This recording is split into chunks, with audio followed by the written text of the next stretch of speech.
Zando Penguin Audio presents Woodworking by Emily St. James.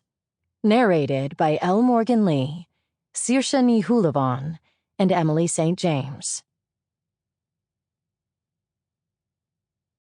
For Roberta. Whatever she might become, she would never be static. Main Street, Sinclair Lewis. September. Erica. Monday, September 12th. Erica didn't know any other trans women. So when she learned Abigail Hawkes had called everyone in her current events class a bunch of fascist cunts, Erica switched detention duty slots with Hank DeWard to be able to talk to Abigail one-on-one. Whatever, Hank said. Since she had chosen the name Erica for herself in a frenzy on a baby name website, Erica's old name had come to sound like it was enveloped in fog. It was very far away from her now, somewhere out at sea. Hank dumped 3 packets of salt into his steaming lean cuisine. Go ahead, take all my slots as far as I'm concerned. I wouldn't go that far, Erica laughed collegially, trying to seem like she was the kind of man Hank could clap on the back and call a real good guy while they were out having a drink after work. Hank would never see her hiding in plain sight. In a town like Mitchell, South Dakota, she had to disappear before she was spotted. Erica realized she had been laughing a second too long at something that wasn't even funny at all, something she had said, no less. She had the uneasy feeling lately that she was watching herself on a 30-second delay. Everything moved so much more slowly now that she was aware she was trying to escape herself. She had lost so much time already. She managed to stop laughing. Hank ran a plastic fork through his beige tortellini, eyebrow raised in amusement. This stuff tastes like crap, but the wife makes me eat it. Do you want some of it? All of it? Hank's face tilted toward concern. Oh, buddy, are you okay? Erica had lost track of her facial expressions. She replayed the last few seconds and found she was staring into the middle distance, an empty expression in her eyes. If she didn't fix this immediately, she was sure Hank would realize the truth. He would say, "You're looking awfully weird there, bud. Wait, Abigail Hawkes has detention today. Do you want to talk to Abigail Hawkes? Are you a transgender? Like Abigail Hawkes?"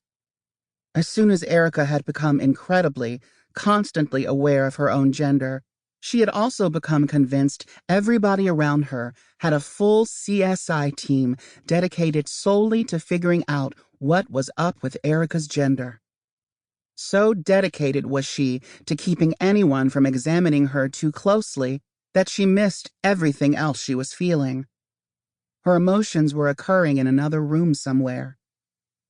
Hank's hand was now on Erica's shoulder. When had he stood up? Hey, buddy, it's okay. You want to pray about it? Erica only realized she was crying after Hank pulled her into a hug, and her tears stained the shoulder of his shirt. God sees your pain. He knows how hard it is to wake up alone every morning. Right. Hank thought Erica's crying jag was all about the divorce. Well, great. She could salvage this situation yet.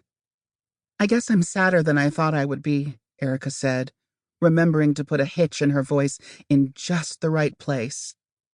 I miss Constance so much, and she's auditioning for our town tonight.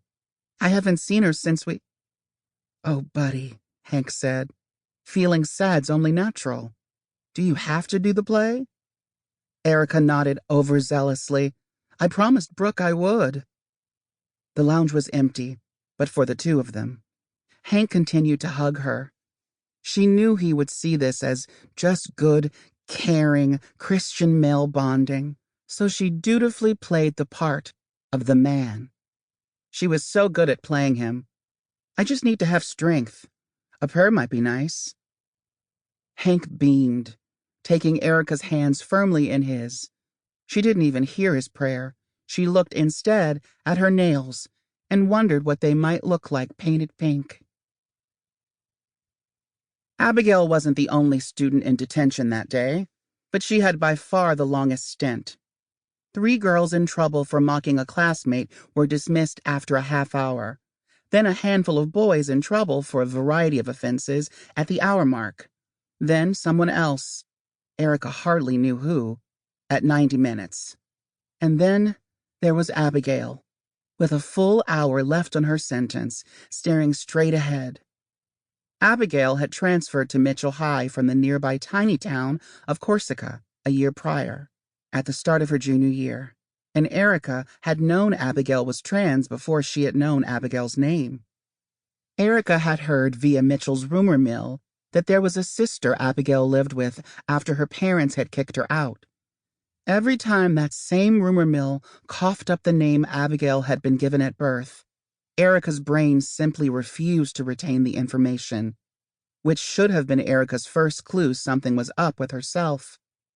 "You can read a book or something," Erica said. Abigail startled at the sound of Erica's voice. "Isn't that against the rules?" Erica shrugged. "It's just us. You've got another hour, and I have papers to grade. I won't say anything." Abigail leaned forward, and Erica briefly became terrified that trans people had a secret radar she didn't yet know about, and that Abigail knew everything.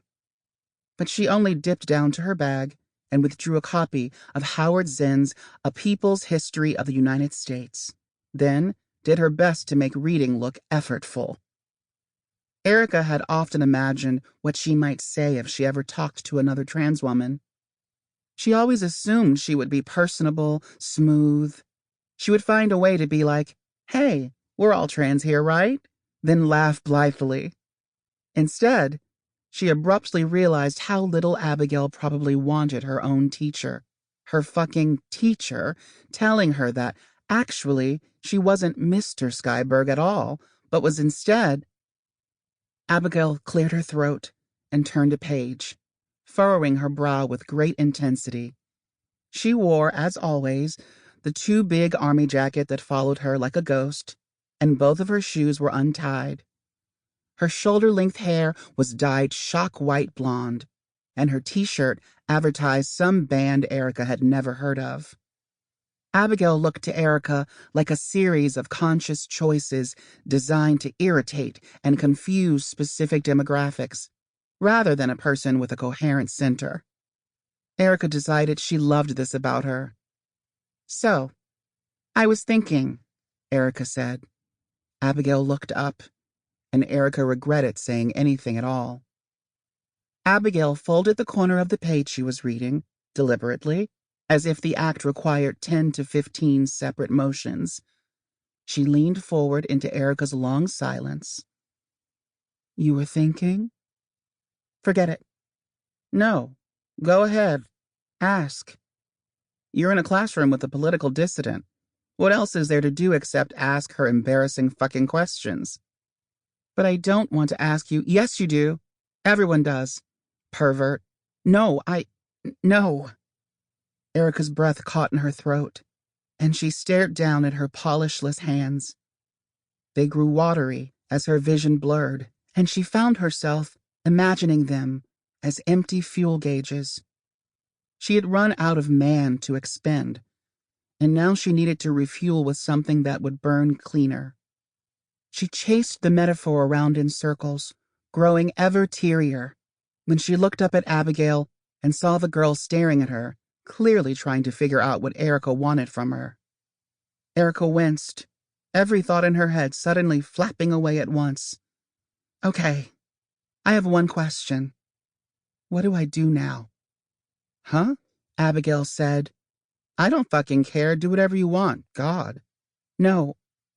What do I do now that I know?" Something thawed inside Abigail's expression. Erica could feel her realize the link between them. "Oh," she said, and then her voice filled with a 17-year-old's approximation of compassion. "Oh." The 5-minute timer on Erica's phone had gone off 3 times already and was... Sample complete. Ready to continue?